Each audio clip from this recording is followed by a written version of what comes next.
Malakas sa map awareness pero anga ka sa mga gamit mo, boss. Aray ko! Teka, baka kilala mo lang ako at lagi kang nanonood pero hindi ka pala nakapollow sa page. I-follow mo na yan. Isa lang eh.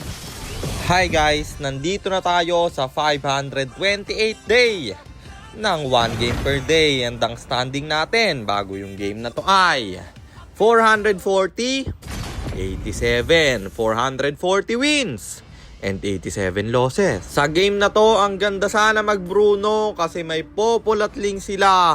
Kaso lang, nagtigril at badang. Alam nyo naman ang hirap mag Bruno sa ganyan. Kaya ako, nag-iisan na lang. So ayun, nandito na tayo sa pang 528 araw ng isang game kada araw. Digmaan na! Dito uminvade ako ng green farm na agaw ko naman. Kaso lang yung tigril tayo yaabutan. Ba't ka naman dumash in man? First blood yung tigril nila. At mukhang eto ang pangalawang beses na mapapatay ko siya. Dahil wala na yung roamer nila, ini-start ko yung turtle. Hindi na nakakontest yung kalaban. Sabay diretso dito sa baba man. Nabangga yung popol nila. Mamamatay siya. Humit lang ako ng isa para may assist pa rin. At basag ng tore. Dedepensa tigril pre. Dadash in gagamit ng ulti. May respo pa yung Cecilion. Pero pareho silang namatay. Sabay diretso sa gitna para bumasig ng tore. Libre ko na namang nakuha yung pre. At sabay pumutok yung dalawa sa ultimate ko. Triple kill dahil patay yung badang nila. Makakalipad yung Ling. Kaya Cecilio na lang aking pinuntirya. May flicker out aking mariretry. Kaso lang na microhan niya ako pre. Siyempre pagkabuhay ako ibabawi. Binurse ko yung turtle na libreng nakuha. Hindi kasi makakontest yung Ling nila. Medyo nasasamid na at may ultimate na naman na binitawan yung tigril ng kalaban. Kaso lang isa-isa silang bumabagsak. Pwestuhan nila ang pangit. Dalawa yung napatay sa amin pero apat kapalit sa kanila men. Sabay diretso dito sa tore.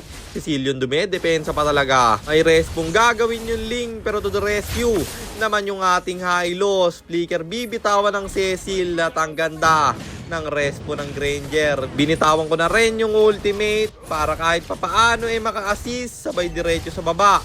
Dahil tatlo yung patay sa kanila pero makakadepensa yung kalaban. Kaya Lord na lang aking pinuntirya. Kuha na yung Lord na matay pa popol nila. At tigril aking binibait para mag-flicker ultimate. Kanyang ang ginamit at siya'y nabigyan. Ang ganda pa ng bangga ng Johnson doon. Flicker ng Cecilion makokomit na.